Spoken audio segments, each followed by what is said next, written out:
Hello everyone, welcome to this Astragoth Iron Hand battle guide. So overall, of course, many times players ask me concerning my army composition, so I decided to showcase a bit how I typically use these armies in battle. Now, there's a lot to cover in battles, so what I'm giving here is a generalized playstyle concept, like some case examples of how I analyze, how I react on battlefield, the micro decisions.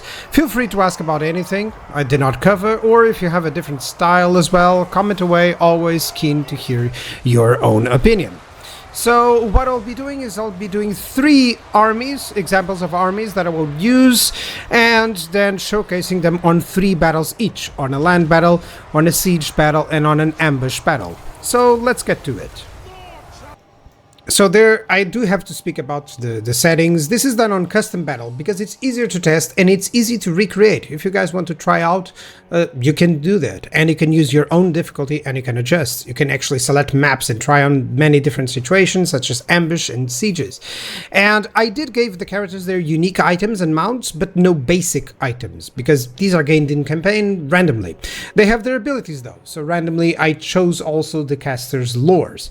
Now what this also means is that there's no lord skills, no redline skills, no research, no mechanics effects, etc. Which basically means that, from my conclusion in my own campaigns, that armies that I present here will drastically perform better when in campaign. If they barely win here, they'll demolish the enemy in campaign many times. So, let's get to this.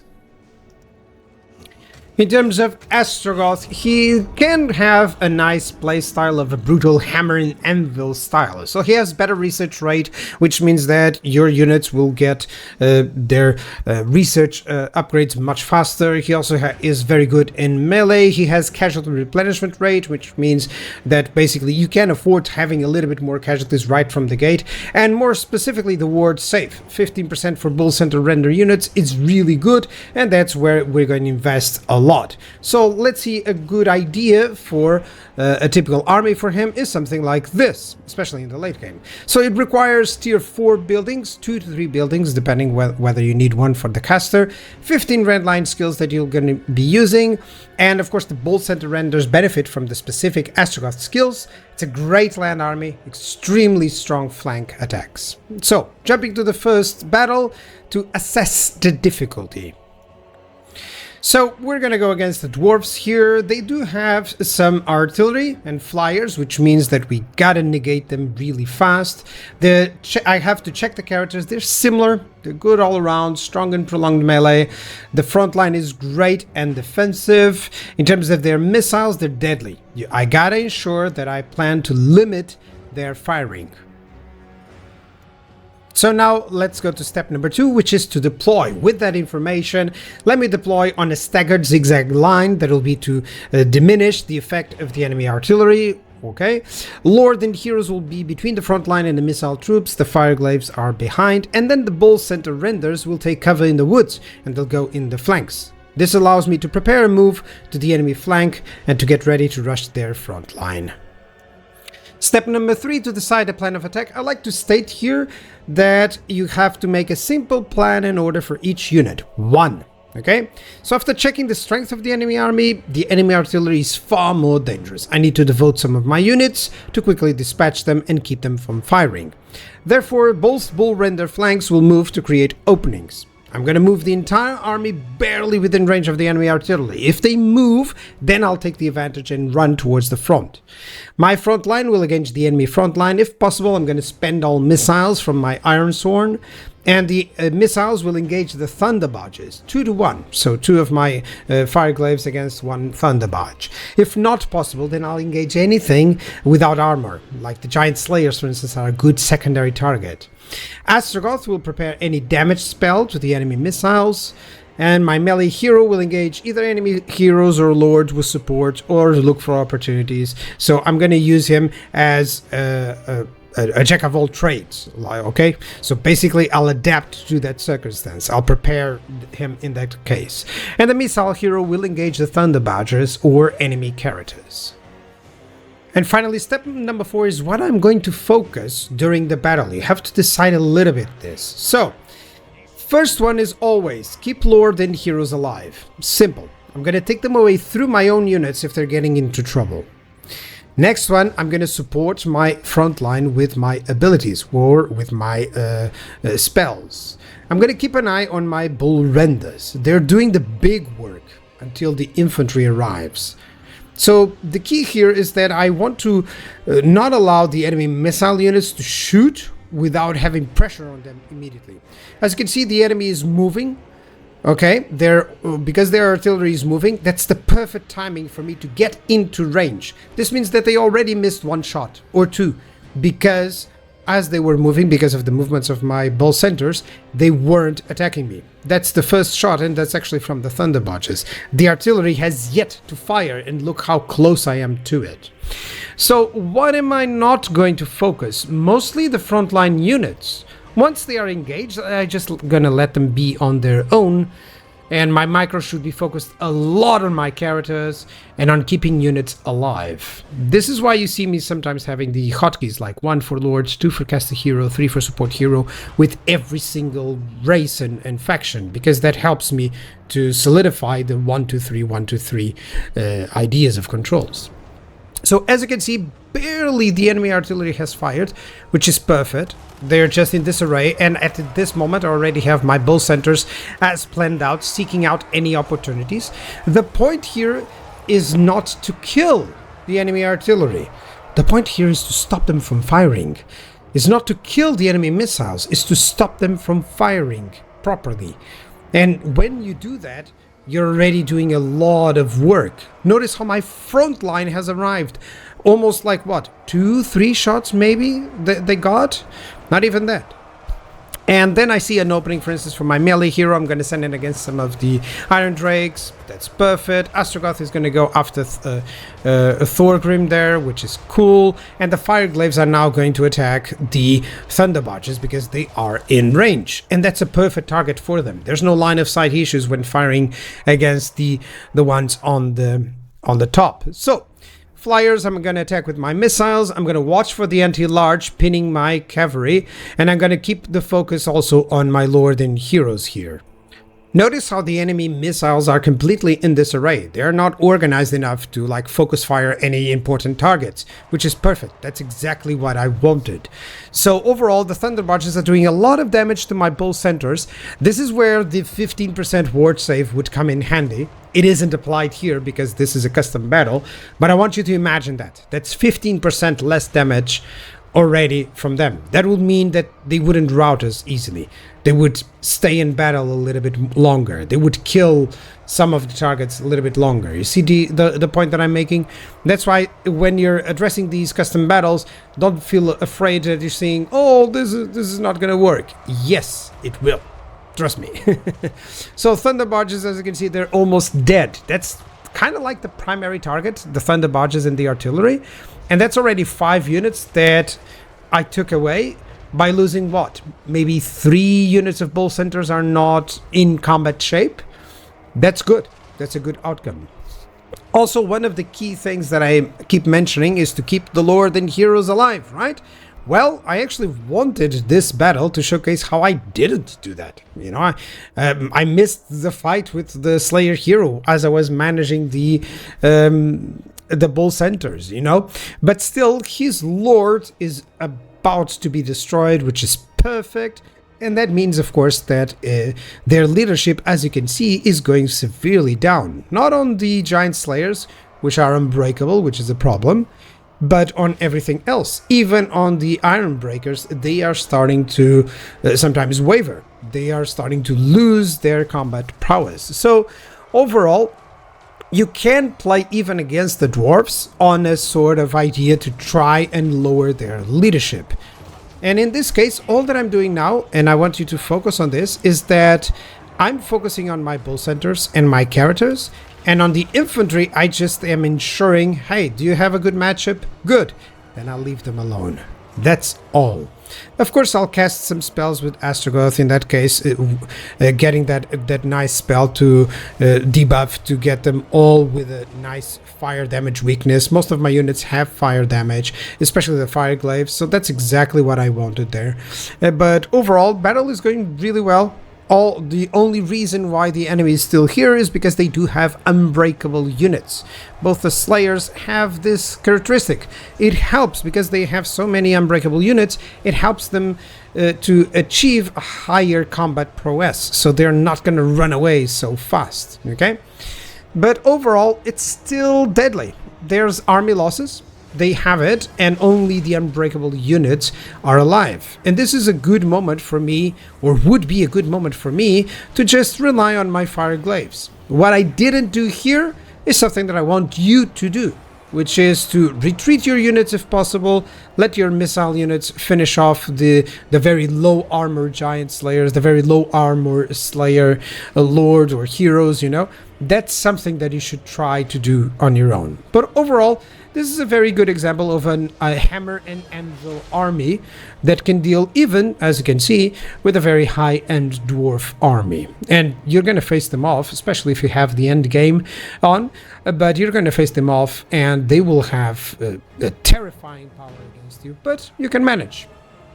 Now, in terms of the red line skills, the research, and other stuff that you can give to these units, remember also the mechanics. The mechanics from the Forge are also very helpful. So whenever you see these armies that I'm presenting here, especially with the Chaos Dwarfs, always remember that, yeah, you're going to have some great ideas and great abilities to give to your units. You can give devastating flanker for bull centers, which is crazy. So overall, the amount of losses that you're seeing here is not at all reflective of how good it would be in campaign. Let's watch the remaining of the battle.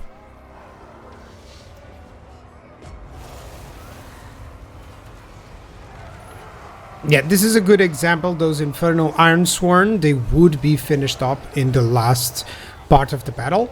But with redline skills, with some research, guarantee you they will survive much longer against these giant slayers. Even if the giant slayers would have a little bit of an edge with their own research, with their own redline skills, you can always tackle that by going faster in terms of that and by focusing it really well. So, of course, this is the end of the battle. All you need to do is clear up some of these giant slayers, some of these unshielded units. That's why I'm going to speed it up.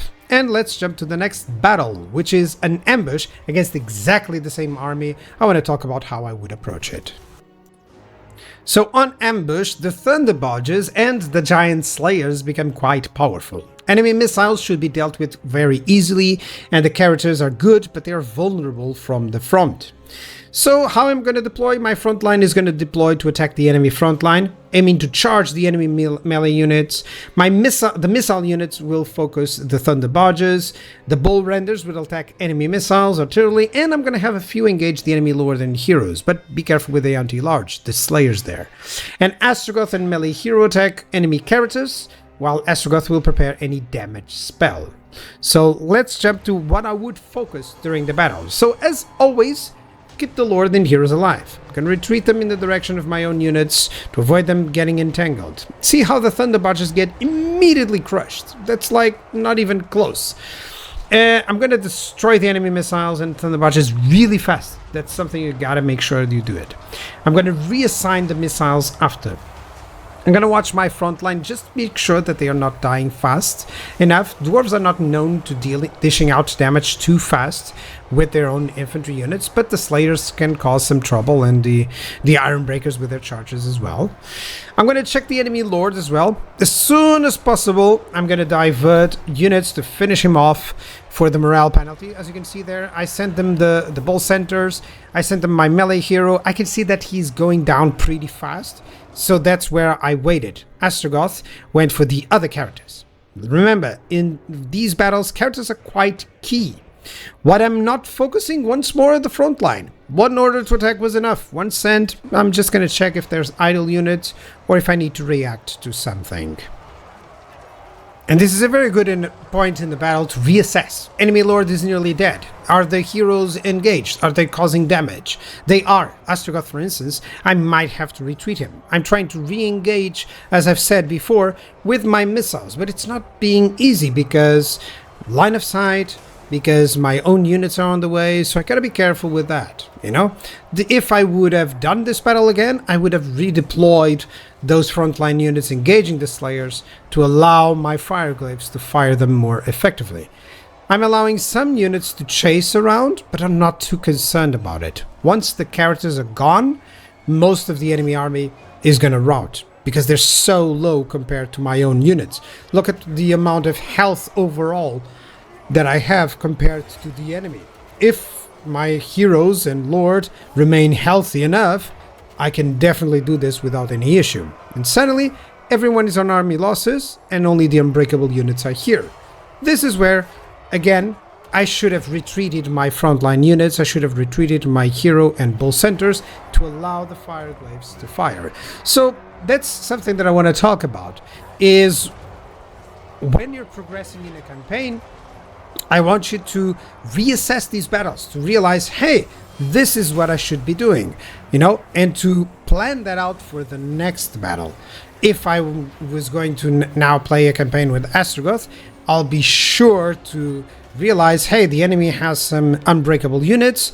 I'll save up some shots for them, and I'll be sure to remove my units from the fight, just so that my missiles can shoot at them unimpeded. And that's a nice idea to have. You make those decisions for the next battle. Try not to make too many of those during the course of the battle, so it doesn't overwhelm you. Now, for the siege. Sieges are always some of the most reactive battles that you can have, so it's important to know how every matchup is predicted to go, and then you adjust and support. Now, let's assess the difficulty. The enemy characters are great in melee. They have one flyer, which has a lot of mobility. Enemy infantry can have the advantage on the walls, and the walls and towers always imply a little bit of a timing necessity.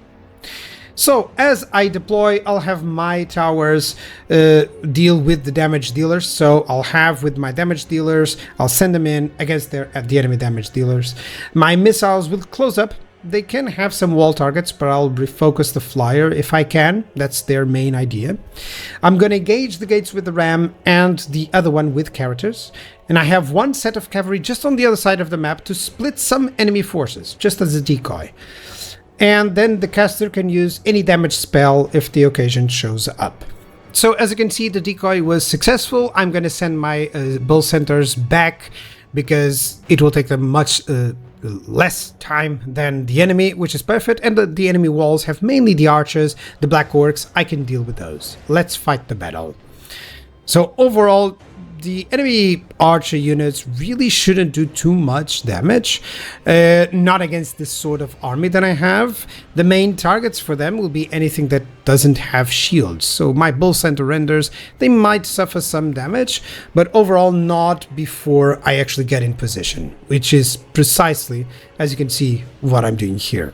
So what am I focusing during the battle, as I put this on play, is that my missile units will focus wall units. They'll watch for the lord, they'll try to focus him down. And don't forget that they can still hit. You know, some people think, oh, it's useless. No. Sometimes it's enough to cause a little bit of damage, because that's also leadership that's gone, okay? My caster is going to cast any damage spell once the occasion shows up. Let the enemy clump up something and take the opportunity. My infantry is going to take the walls with cover from my missile troops below. And once the gates are down, that's where you're going to make the decision once more. The bull centers, the heroes, will clear the lower grounds. That's my advantage with this sort of army. Once the walls are a bit controlled, then I'm going to send the missile troops to the walls to fire on the lower ground. And for the most part, towers, I'm going to disregard them. Either I win fast or I don't. And this way, it's quite easy, actually, to win very fast on this type of battle. I predict, like, what, 5 minutes maybe? So that's not a lot of shots from any towers. And I'm taking even the towers that are on the walls right now. So only the inner towers are a problem now. Overall, the plan is going well. Azag, the slaughterer, is over there on the walls, but I don't have line of sight. That's something that can happen when you have gun units, but of course if he sets flying, then I'm gonna have my units really well prepared for that, so I'm not really too concerned. My infantry units can do a lot of damage, and in the meantime the main plan has been successful. I've breached the gates, And I've also split the enemy units, so that's cool. I'm going to check always if the enemy lord is available to be focused down, and the ground floor is now so easy for the bull center renders. Notice those 3 archer units on the lower part of the screen. That's just munch for my bull center renders. Let's fight it out. So of course, in terms of these army compositions, just to speak a little bit, I always try to give them some form of an edge. But for the most part, these battles, I try to make them that I don't lose any units, of course. But overall, it's always your decision-making in battle, okay, or in campaign. You have to realize if the enemy does this, like I can identify an army that I can fight against without taking any losses. And that's something that you should practice as well. I should recommend you to always have this sort of idea that you can go, oh, can I fight against that entire army without taking losses? And if you know the answer by heart, then you're already very good at realizing all this, at planning out all this, okay? And then, of course, all that you need to do is to adjust to specific situations that you were unprepared for, or that you thought it would happen one way and went the other. As you can see, I did a nice spell there on some of their archers. That was perfect. Actually, 1 unit less. The Astragoth spiders, I was predicting them to be a problem. They are not, because they're so far away that decoy worked perfectly. It would have done the same thing if they were here and some other units were away. Now the enemy wall is coming. Of course, be careful with the walls. Another thing that you should focus on is not to be baited on the lower ground, but at this point I don't mind because I have support on the lower ground. And all that you have to keep is to ensure, are my units fighting? As you can see, some of my units are idle. I'll move them to something else. See those bull center renders there? I'm about to send them to something else. I'm about to decide, okay, I'm going to send some more against those archers. The Astragoth spiders are coming in. So that's the thing. The decoy was successful, but there's still plenty of fight left. Don't rush. I cannot state this enough. Don't rush these battles. Because if you do, you get the chance of being split from your main forces, and then that's where you lose units. The tower shots, ignore them. They're not going to kill units for a long time. They're just there to help the enemy units deal more damage to you. So Azek the Slaughterer has succeeded in dodging most of my missiles. As you can see, there's only a few that are hitting. Actually, the main shots are being from my missile hero. But I keep waiting for him to just, fly away or try to fly away. And suddenly to be hit by a barrage of fire. Now suddenly, as you can see, he's under attack and he's going to be down. Overall, yes, I'm trying to go over here with my hero, with my bull centers, mainly because to evaluate this part is the enemy forces that are there are just anti-large forces. So actually are forces that are large targets, so I can deal with them with just the bull center renders. And at this moment I want to try to go for army losses to ensure that I damage those units that are still having some health, so that I can get the army losses faster. So I predicted 5 minutes. I was wrong. The Astragoth spiders are doing a great job at keeping them in the fight for a little bit longer. So the plan is always don't rush. I'm positioning my missile forces and I'm waiting to see if the enemy is going to make a move. What am I not doing? I'm not capturing the points. I'm just focusing on the units because they are so few. I feel that's a better choice. In this case, as soon as this Astragoth spider gets very low, they're going to have army losses and I'm going to win. But it could be going down to the very last man, honestly. So as I've destroyed this barricade, I'm just going to move it a little bit faster and showcase that the enemy is quite about to lose. I didn't see that unit of orc biggins, and if I had, I would have, sent a spell on them to reduce their health, which would create the army losses much faster. But overall, a victory without rushing on the battle. Now, Limitations of this army: it does lack artillery and flyers, which is somewhat a little bit of the strength of the Chaos Dwarfs. It lacks strong infantry damage. I'm more focused on the cavalry units. Caster limitations, of course, lack of debuffs, more offensive damage spells. Let's move on to the next army. So this next army is led by an overseer, requires tier 5 buildings, 3 to 4 buildings required if you include the one for the caster, 18 redline skills used, and this is more of a general all-purpose army. So the infantry benefits well from specific lord skills. As you can see there, you can even do with the overseers laborers, hobgoblin army, but I decided to just go with a very high tier army here. Remember that spell resistance is always nice, it's always cool to have as well, but it won't be reflected, of course. None of those skills will be reflected here because we're doing on the custom battle. But just try to imagine that, yeah, this army will be very good against anything that has some casters. Let's start by assessing the difficulty here against Cathay. So the enemy characters are great in melee, they're casters, they're flyers. The enemy front line is great, they do have tons of anti-large and armor piercing. Their missiles are really good, armor piercing as well. And then the sentinels are quite weak, but he does have, because I gave him some celestial dragons, so the flyers are a problem. Artillery and flyers always make it very difficult for you to try to dive in, to cause damage. So I'm going to have to use my own artillery. So because this is an artillery battle, basically, I'm going to position my artillery a little bit at the front, or just slightly behind my front line. Characters will be split along the front line. I'm going to have the ball centers in the woods, and the missiles are back, and their function is to cover versus flyers later on. And because the enemy has flyers, it's difficult to go in. Remember that. I'm going to decide the plan of attack.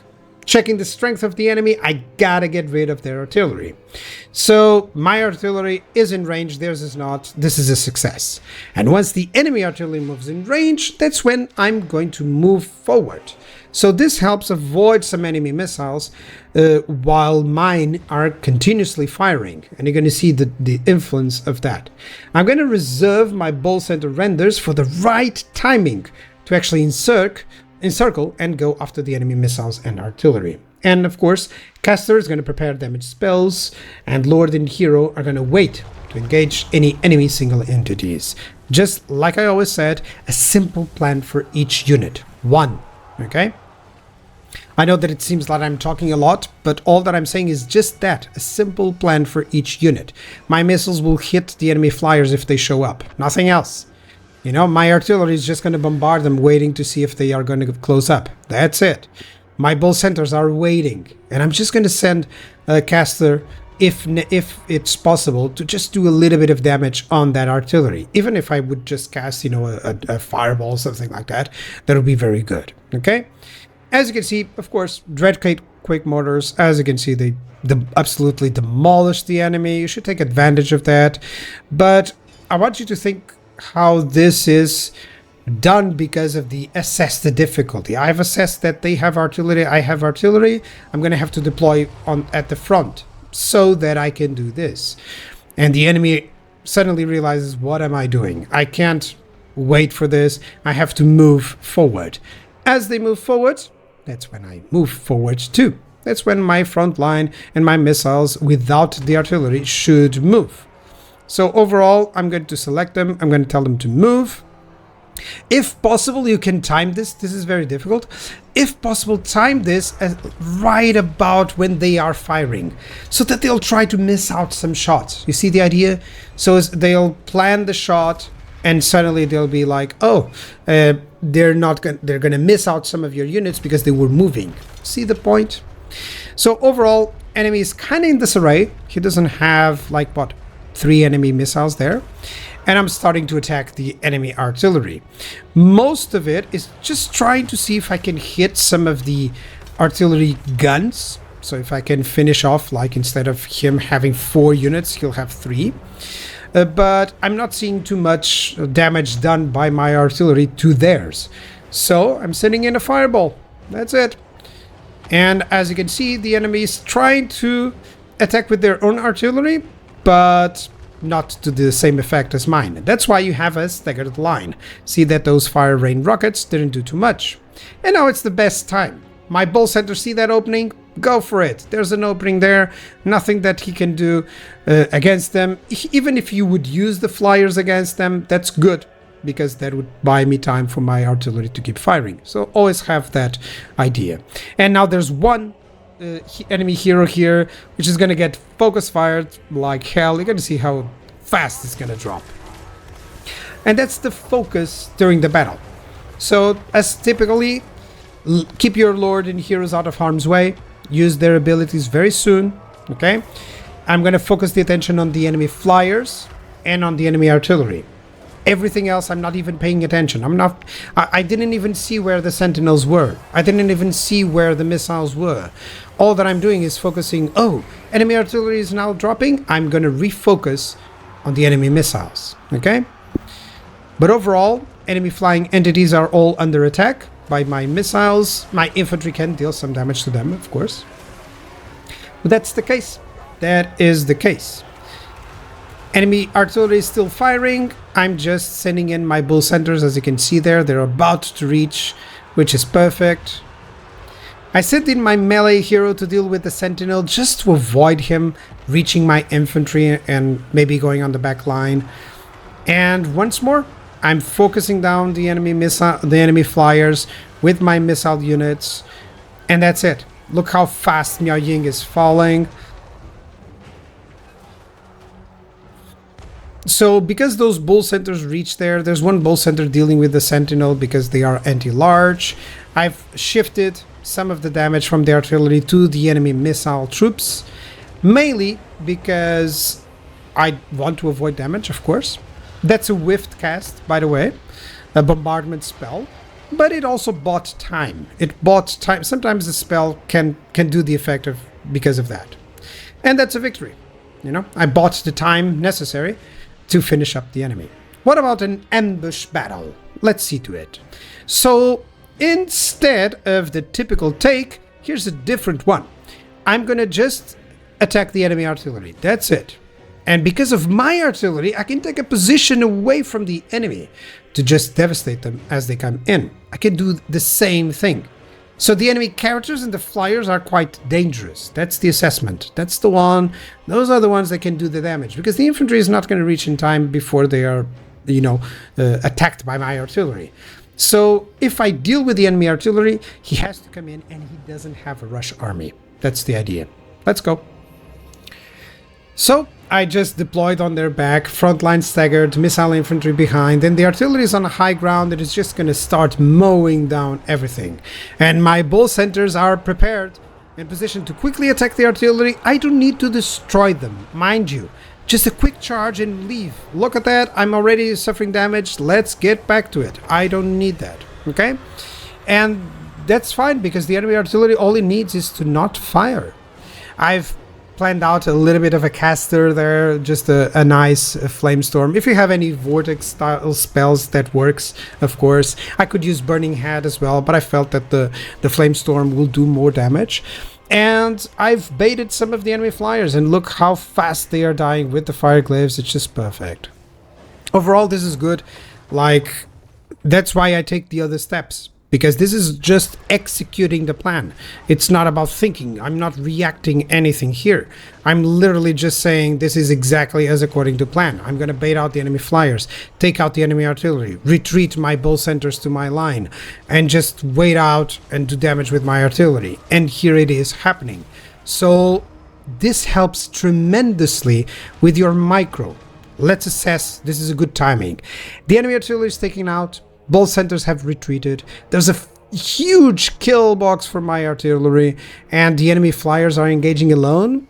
Like I say there, profit. This is exactly what I wanted, to suffer minimal casualties while also having an amazing battle and ambush dealing with Miao Ying here. As always, keep your lord and heroes alive. It's less of an issue here, but still keep an eye on them, make sure they don't die. Watch the enemy flyers in this case, because they are the main idea. We decided that, we chose that, we realized that the enemy flyers will be the problem. Look, the infantry still hasn't arrived. It won't arrive. Now, I'm going to avoid putting my cavalry in harm's way. I don't need it. All the task they needed was to get rid of enemy artillery. They've done that. That's fine. And what am I not going to focus? My infantry, even my missile infantry. For the most part, because I deploy them that way, they're doing their job. So all that I'm doing here is focusing on my characters and just readjusting the shots of my artillery to perhaps hit better targets, you know, like I'm hitting the sentinels just to dish out some damage to them. That sort of idea, okay? But overall, yeah, they're coming in very slowly, without any hope. I just want to ensure that this hero doesn't get too many losses, and I'm focusing firing on Miao Ying or on the sentinel. And this is a perfect moment to like rush. You know, I'm going to rush in with my bow centers. They're here, they're in reserve, they're anti-large. I can send them in, and that alone will likely create army losses. You know, just this charge. There we go. I'm charging in Miao Ying, I'm charging in that sentinel. I'm just sending a little bit of my forces against whatever targets have the maximum health. As you can see there's one caster, the enemy caster, that has some health, not caster, the gate hero. And if that hero was damaged in any form, this battle would have been over much sooner. But it's a victory. Well done.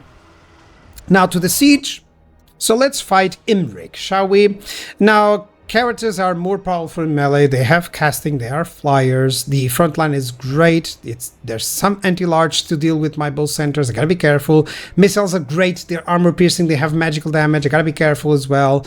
And they have some flyers. So there's like 3 dragons here, including lower than caster hero. So it makes it difficult for me to dive in, you know, with my flyers, because they're going to be overrun.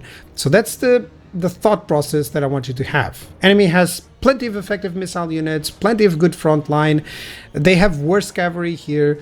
So, yep, that's the assessment. Let's fight. So, as the plan of attack, my front line, you will use the ram and the towers to assault the gate and walls. Very simple. The characters will take the other gate, okay? And the lord and caster are standing by to assist versus the enemy units at the walls. They are standing by depending on what shows up, okay? And what the enemy does with their own flyers. Artillery will focus enemies at the walls. And of course, casters just seek opportunity for any damage spell. Now, basically there's one small group of bow centers there as a decoy. Even if they just lure one unit away, that's already enough, because they can always go a circle back, come forward to this side. You can also try to use, I'll do that on the third battle, try to use really a secondary gate opening, but typically I like to do this frontal assault. So the decoy was a success. Actually, 2 halberds over there. That's perfect. There's no halberds anywhere in the main gates. The enemy characters are all clumped up, which means I can't engage. I gotta be careful with my own. The enemy missiles and infantry, however, are so vulnerable to my artillery. So I'm gonna take the walls. That's important to avoid the towers firing too much. Let's go. So, what am I focusing during the battle? I'm going to watch who's being targeted by the towers and missiles, so I need to move those for cover if necessary. For instance, if my missile units, they don't have shields, I can't let them take too many shots from the Sisters of Avalon, you know. I'm going to just target anything that I can with my artillery, and then reassess and check what is best to do. I'm going to keep an eye on the gates. Once they're breached, I gotta get anything inside on the grounds. And I'm going to keep my Lord and Hero alive. This is the main focus. I think I devoted like definitely 50% of my time to just the Lord and cast Hero. So overall, I'm buying time here. See that unit being attacked by the Sisters of Avalon and the towers? That's fine. They're still half health. I won't need them too much. Okay, they're still going to do a lot of damage. And my towers are nearly at the gates. Maybe you can do this as well with ladders, even though I don't recommend too much. But you can do this with ladders if you have the hurry of attacking, then that's fine. And you can always breach the gates with your heroes and bull centers. So, yeah, I just like to use battering rams and towers whenever possible, because it's just more fun, honestly. Now, see that my hero is being attacked. This is where I have to realize what is happening. I was actually focusing on other units, so I gotta make sure that I move him away. I'm engaging enemy infantry, I'm engaging enemy missiles with my Lord and Caster Hero because, honestly, the enemy has yet to commit their Lords and Heroes to the battle, which is perfect. It just buys me time. Bombardment spells are very good on the walls. Okay, especially from Lore of Metal, Lore of Fire, they have those bombardment spells. Make sure they use them. And overall, yeah, my fire glaives are just positioning to provide some cover fire. They will do some damage. It's not too much, but it's enough to many times just ensure that they have that leadership from attacked by ranged done, which means faster army losses, which means faster, lower leadership, that they route faster, etc. Okay? Overall, you always have to try and focus on the enemy leadership if you can. Now the enemy lord and heroes are coming up, which means let's have a little bit of a decision. Let's reassess the battle and see what's happening.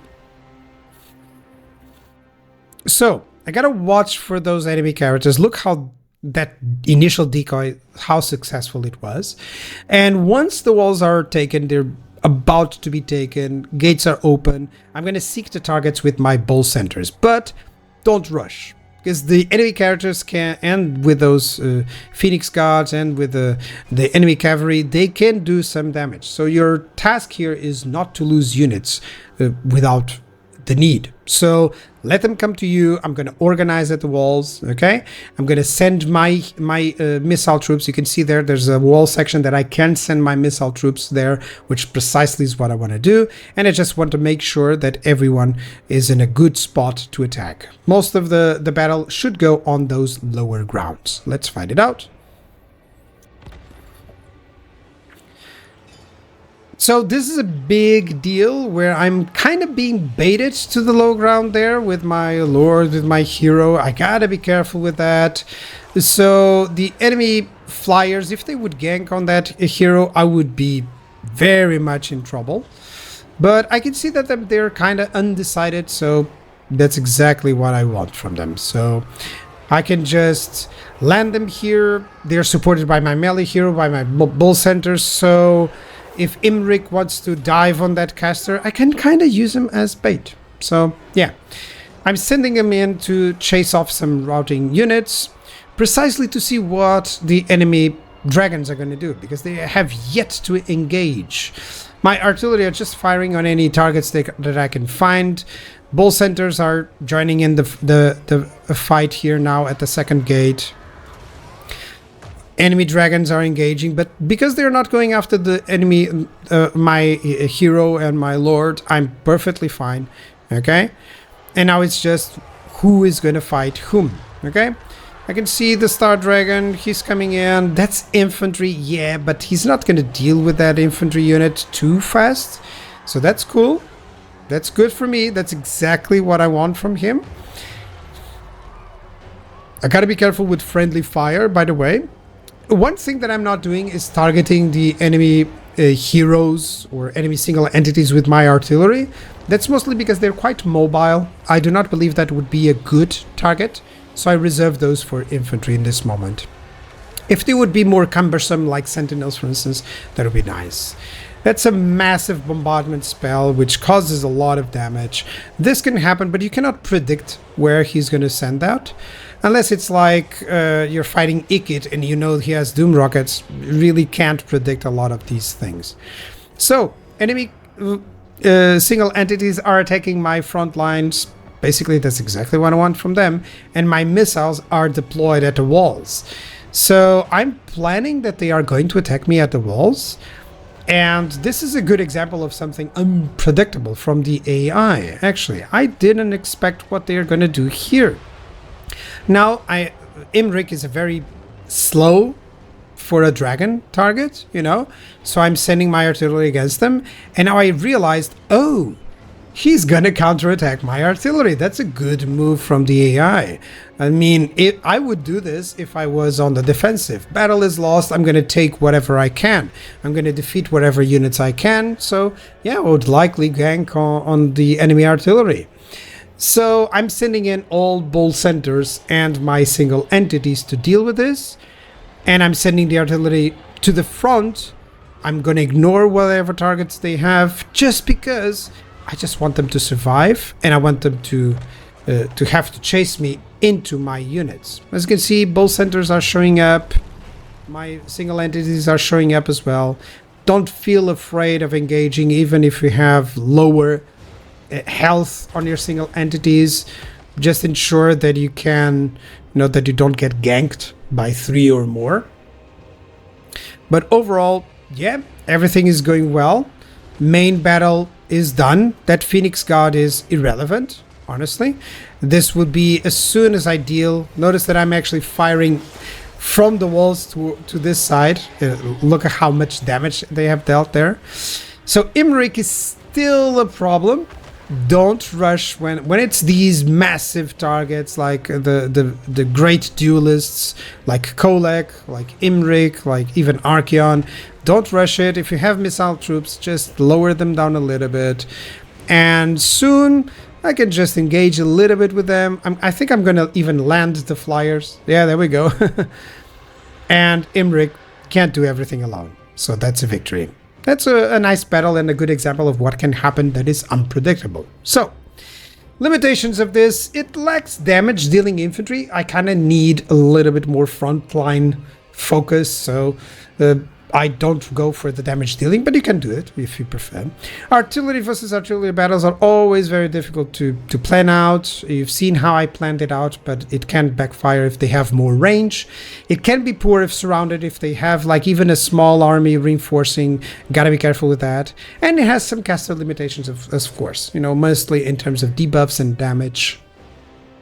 Let's move on to the third army. Let's do a sweeper army this time.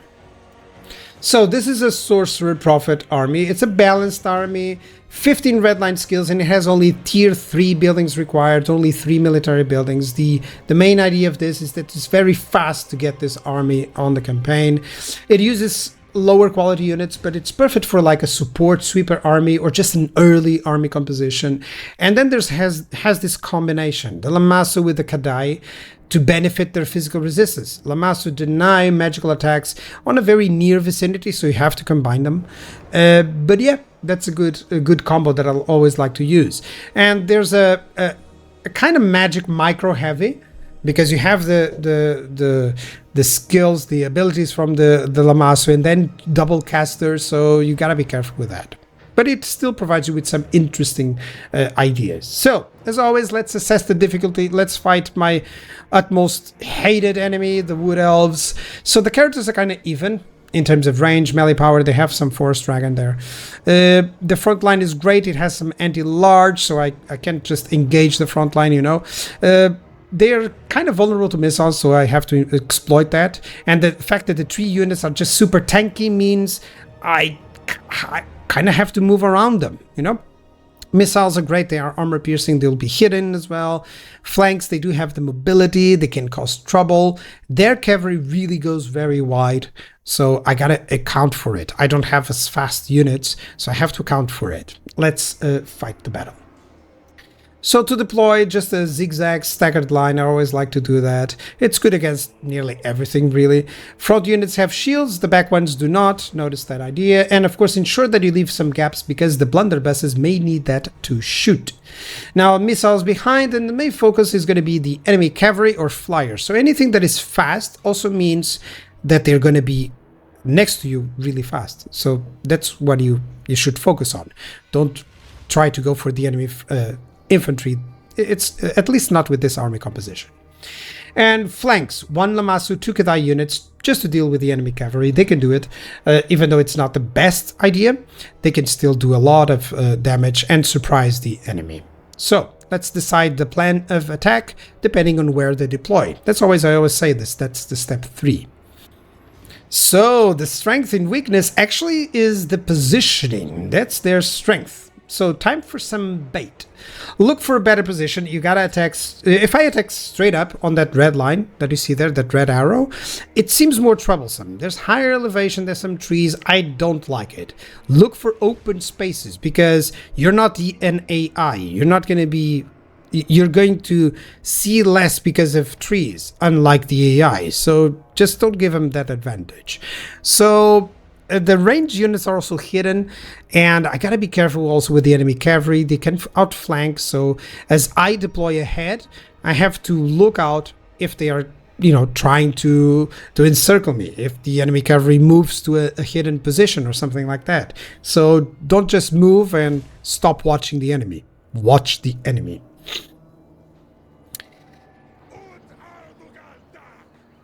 So here we go. I'm gonna fast forward. I moved everyone. Basically, this was just a box everyone and alt move. Okay, so they retained the position. And as you can see, there's the missile infantry units. I don't see them at this point. You see them because this is a replay. Okay, but I don't see them as we are fighting. I don't know where the missiles are. I thought they were on the behind the enemy infantry, which is not the case. So what I'm going to do is that I spot that there's some weirdness on their lines, because on the right side I see the enemy cavalry and I don't see anything until the infantry. So they're too spread wide, and I think there's something there, So I'm going to send out, just bait the tactic. I've deployed on a very good position, even grounds. If I can lure them to attack me, that's perfect. I'm going away from the enemy flyer and lord and hero. If he chases, I'll back away. And suddenly I realize, oh, here's the deep wood scouts. So this goes to my advantage. I already have some prepared spells that I can use, of course. Anything. They don't have a lot of armor, so you can use the flaming skull. You can use not a bombardment spell. I think I'll try to use a bombardment spell here and miss in just a second, because I thought, oh, maybe I can go for it, and I keep forgetting. Bombardment spells, good for walls and good for other locations. Flamestorm is always nice. It's very tempting to go for a cast that deals tremendous damage. Like, oh, they're all clumped up, then they're going to die to one flamestorm. But don't worry about it. If you can use a spell to just diminish the enemy health, that's already really well done. Overall, his health has been severely damaged. My hero suffered a little bit. I'm going to use a bombardment spell here, and that's a no. He has very high mobile units. Of course, it's going to whiff. As soon as I casted it, I thought, well, this is going to be a don't do this case scenario. I also have my own. And I was actually playing some other factions where, the enemies were slow, so I could do that. So that's why. I should have thought on that. Now, I can see the enemy cavalry, as I told you. So once more, what do we focus during the battle? To keep my lord and heroes out of harm's way, especially if enemy missiles. I'm going to check if the enemy is advancing. I'm going to focus on the enemy mobility and range. I'm sending in my Lamasso and the Kadai units against that cavalry. I'm going to give chase. They can do that, especially with some cover from one unit of blunderbusses. I'm sending it in just in case. And if the enemy characters move close, they should be the ones targeted by the blunderbusses. See, the enemy cavalry here is going really against the blunderbusses. That's still nice for me, because they got a lot of shots. They're way too deep into my formation, and now they're going to get overwhelmed. So that's perfect. So for the most part, I ignore my infantry. I see this hero under attack. I'm going to back him away and make sure that hero that's trying, the enemy hero that's trying, is going to be the target of the blunderbusses. That's exactly what I've done there. So let's assess the battle. The flank is controlled. I can cast the Lamasso spells and just forget about that. The enemy infantry, for the most part, can be disregarded. It's a timing issue. So I'm going to deal with their missiles and cavalry, and then they will crumble. Okay? And I'm going to watch for enemy missiles and cavalry, and as soon as possible, I'm going to devote some attention to it. You may see, oh, there's infantry there covering those missiles. But what I see is the other way around. The infantry is moving. They cannot stop the mass of the Kadai units, so the Kadai units are going to move in and attack those missiles. And what do I have on the back, on the corner there? You can see my hero attacking one enemy unit of missiles. Perfect. You can see my blunderbusses dishing out on the treekin. That's perfect as well. They are not going to do any damage to them. They're too slow to approach. My lord is attacking the enemy missiles. Stop them from firing, that's all. The enemy has closed up. He has already lost one single entity, and I'm closing in on their missiles, and I'm avoiding the enemy infantry because, look, my dwarf units, my Chaos Dwarf units, they're very good at holding the line. What aren't the enemy units are also very good at holding the line. They're not very damage dealing. So the damage dealers are being taken care of. The missiles and the single entities. Now, let's go for it. So once more, what not to focus, like I always like to say, don't focus on your infantry. In this case, I have one unit of great weapons here that is still on the back because I was thinking the Lord would dive on my blunderbusses. See? That's what I was thinking. That's why that unit is kind of like in reserve. So sometimes it's good that you have a little bit of that reserve idea. Now, let's reassess. The enemy missiles are busy. Enemy single entities have kept away from the blunderbuss range, so I'm going to leave them until the end. And they cannot get through my front line. Look at that. Front line has held on for a lot. That's why you can disregard them if you evaluate it properly. Okay? Now I'm going after the enemy single entities. Don't be afraid of sending your own single entities, even with low health. Just make sure that your attention is on them. Let's fight. So, I'm sending in my heroes and lords against the enemy. I'm using any abilities that they have, any breath abilities. They should come in handy now. My melee hero can do everything here, can go against the caster of life, can go against the missiles, which I'm sending him in. And I'm just using a little bit of hammer and anvil here as I can, sending the Lamasso after the routing units and approaching the Chaos blunderbusses. Just one unit is enough to do a ton of damage. Look at that enemy lord lowering health. I'm using the Kadai units. Of course, they have fire damage, which is perfect against the Treekin as well. But even if you don't have, Chaos Dwarfs don't have that issue. But the main purpose of this battle is also like, yeah, this is how you drive an enemy off an advantageous position. This battle would go completely differently if I had engaged on that hill. Victory. Now, let's see an ambush battle. So I gotta defeat the enemy missiles fast. I gotta engage the enemy cavalry, deny their movement, they're very dangerous. And I'm going to completely and utterly ignore the tree units. They don't do anything in this regard. Ambushes are terrible for tree units. They're too defensive and they're deployed way too far away. 2 blunderbusses with the Lord and hero support can do short work of enemy characters. I'm just reading because that's true. And the other 2 blunderbusses are dealing with enemy cavalry. So let's fight it out.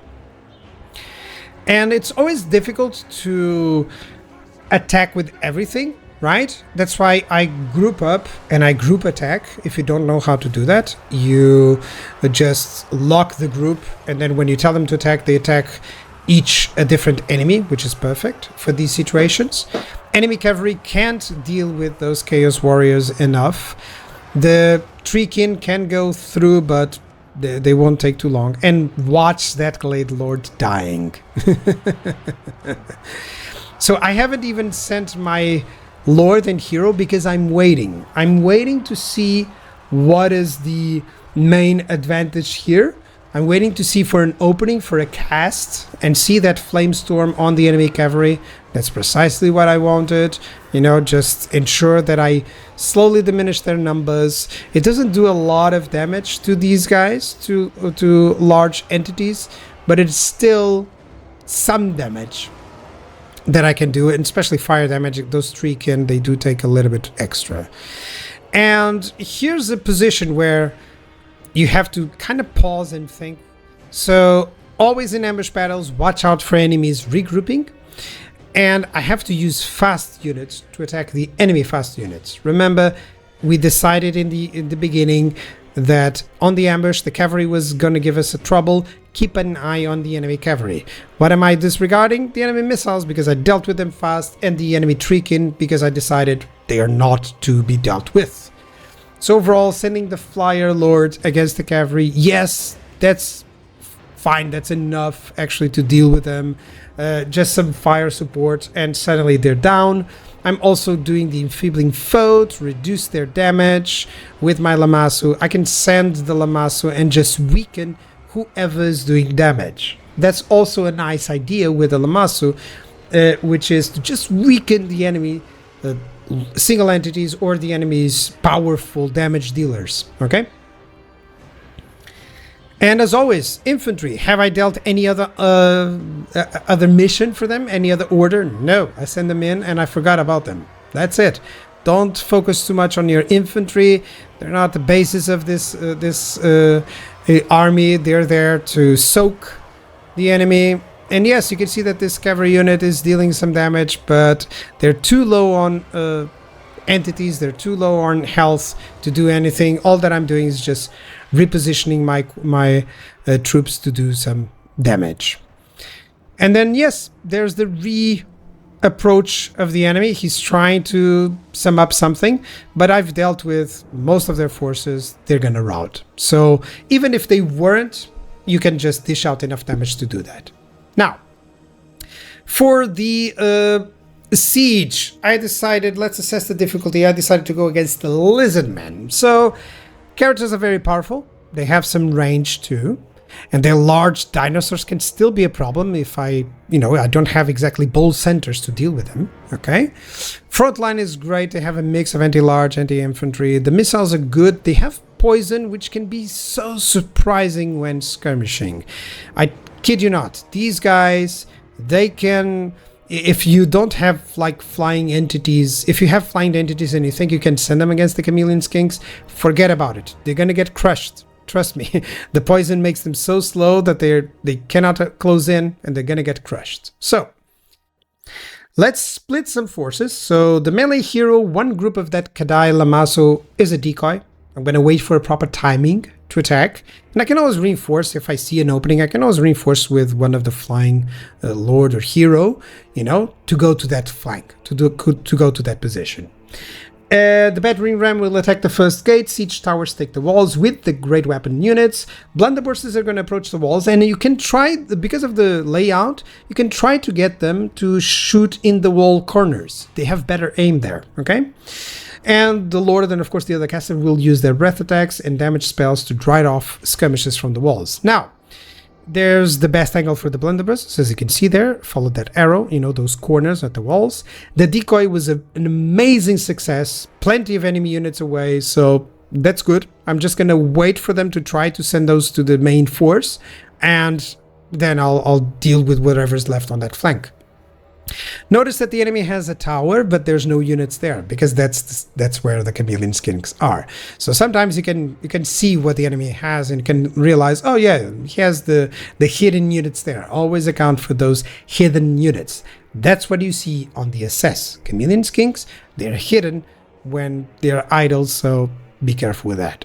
Now, let's fight the battle, let's approach, and let's focus on, decide what I'm going to focus on the battle. For the most part, as soon as you send in the infantry, the towers, forget about them. You can see the chameleon skinks here, but notice that they are hidden. See? I'm going to continuously check the Lord and cast the hero. This is a very micro-intensive for these flyers, because you have to be careful not to get baited to the low ground. And chameleon skinks are perfect to do that. The AI actually... If there's any unit that the AI uses well, is the skinks, okay? So I'm gonna wait for the gate to get down before I even think of sending the Lamassu and the Kadai units. And I have to check the other side permanently, all the time, for opportunities, so that my side units can attack the other gate. If I see that they are removing one and another unit from that side gate, and if I see that the odds become better, then I send them in. Otherwise, they've done their job to decoy. And as you can see, I'm approaching the walls almost without interference. So this is perfect. There's no influence here. He lost control of the towers, so they're not shooting. And all I'm doing is just casting damage spells. I'm looking for opportunities to do some level of damage. For the most part, try to damage the enemy missiles, because that poison can it's very difficult to spot that poison. You know, it's very difficult to realize, oh, my units are weaker because of the poison. You can see there that my blunderbusses, actually I've made this blunder because they are too close, but I also in this case want them to be close because I'm gaining the walls much faster than expected. So overall, yep, the decoy worked. He's moving one unit at a time, okay? And the walls are actually taken. I'm just waiting. Don't get baited again. Don't get baited. Blunderbusses, yeah, they're shooting, they're hitting my units, they don't have a line of fire. It's fine. Leave them be in why do I leave them be in firing? Because I don't want to have to remember to micro them, okay, to take away to put them firing again later on. So I'm just sending in the blunderbusses to the top of the walls. If the enemy would approach with any infantry units, I would use my own infantry units to intercept, and my lords and Lamassu. So I have those options to just ensure that the blunderbusses are well positioned to start hammering down the enemy dinosaurs there and whatever units are on the low ground. This is difficult for me to speak everything. I do have a little bit of a script, but sometimes I go a little bit off script. But yeah, you know, depending on what I'm seeing. But yeah, so yeah, I can see 3 units of spears, 1 Kroxigor, not yet enough for me to send them in. But that's good that those are units that he could have on these walls. Notice how fast the enemy dinosaurs go with just, you know, a couple of blunderbusses. So take the walls, position those blunderbusses there, and start shooting those enemy dinosaurs. If the enemy had some flyers, for instance, the blunderbusses would take their time going to the walls, similar to what you've seen with the second army that I showed you against Imrik, you know, but because they don't have, just shoot down the enemy dinosaurs from the walls, you know. It's always a very nice gamble, basically, to take the walls and then position your missiles there. And there's one less, that's the Skink Chief, but that was actually on the ancient Stegadon. By the way, that unit, I think it was hidden actually, and they were still shooting it. So I don't know how it happened. And overall, walls are taken. They still have, you know, dwarfs, chaos warriors, lizardmen. Don't neglect watching their health. It's like Nurgle, you know, they have a lot of health. So even when they are, you know, half health, they can still do a lot of damage. So keep an eye on them. It's easy to assume, oh, they're very low health, they're going to rout. No, they don't. No, they aren't. Not lizardmen. So I'm going to use the Withering there. I'm going to use the Flaming Sword of Rune, which is perfect. And suddenly there's some terror attacks going on, and that's perfect. Okay, because I lowered their leadership. See? Now the blunderbusses can get to the other top of the walls, but it's fine that I only had 2. I'm going to use the breath attacks if I can, and that's the kill zone. That's the line where we want things to do. And finally, there's only 1 unit. I actually could have engaged this sooner, but I forgot about them, honestly. I was engaging here with the Kadai units, with the Lamassu against Krokgar. He's powerful, but look at my lord, my hero, my units. They're all very much healthy, so I can deal with just 1 lord very easily.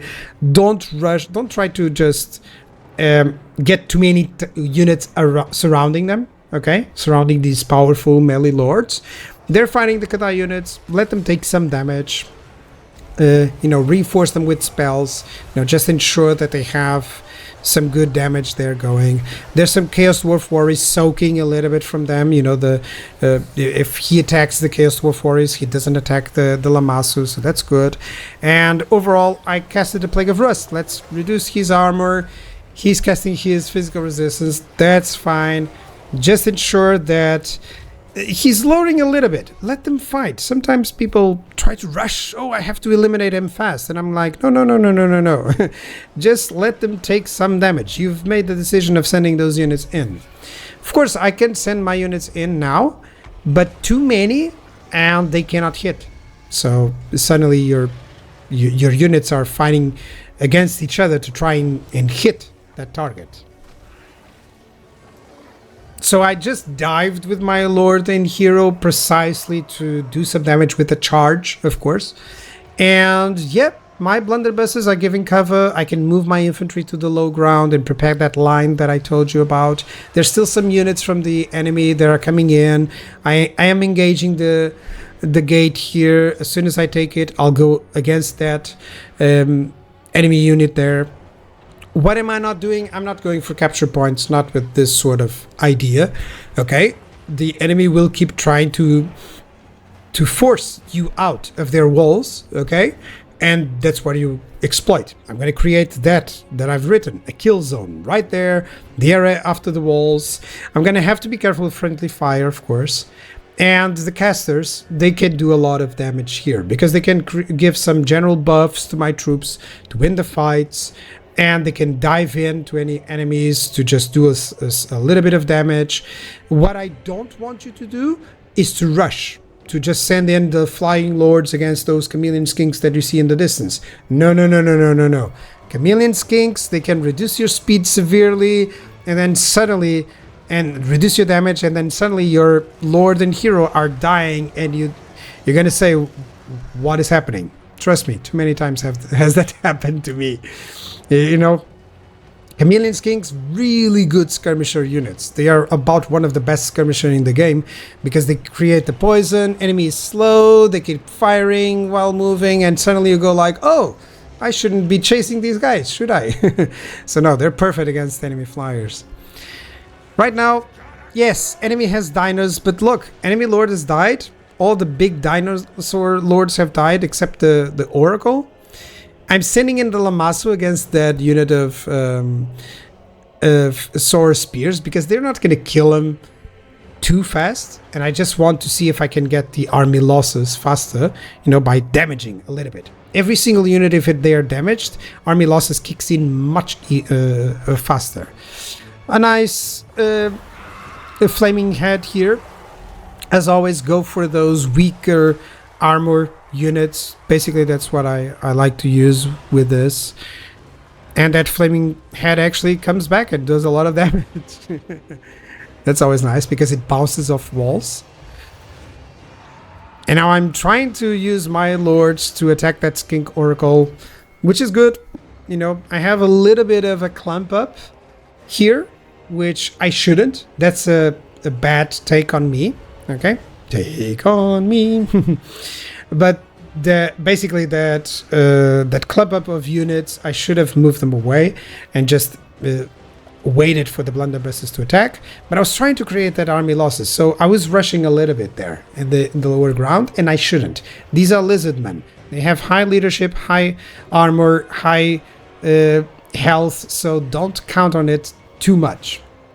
And I did, and I'm paying the price a little bit more. As you can see, I'm now deploying a little bit to make a line, predicting that the fight may still go on for a little while, but if not mistaken, as soon as that oracle is dead, the army losses is going to kick in. And that's also because on the other side, I attacked. So yeah, that's the victory. Now, limitations, of course, this is with lower tier units, and it's difficult versus more advanced armies. It's also very difficult to micromanage. Lots of abilities, spells that need to be used to be effective, especially with Lamassu. And the lower range, like I have no artillery, I have only blunderbusses with 90 range, so it's difficult versus enemy artillery. You gotta protect your blunderbusses as well. But overall, it's a very fun army to use on lower types of battles. Oof, and that is it. That was a very lengthy video. So overall, I hope this helps you out to have some idea of how to engage with Astragoth, with the Chaos Dwarfs. If you have other types of armies that you like to use or other ideas, by all means, you can try these armies against any type of foe, of course, and see what you come up with, or just engage, go with my recommendation, go in campaign, use these armies or similar ones. And don't forget, of course, to use redline skills, to use research, to use the mechanics to enhance them, because like I've said, they will always be way better in campaign than I can showcase here just in skirmish mode. I hope this series is going well, guys, if you're enjoying it. I'm certainly actually enjoying doing the videos, and let me know if you guys want to see something different as well. Bye bye.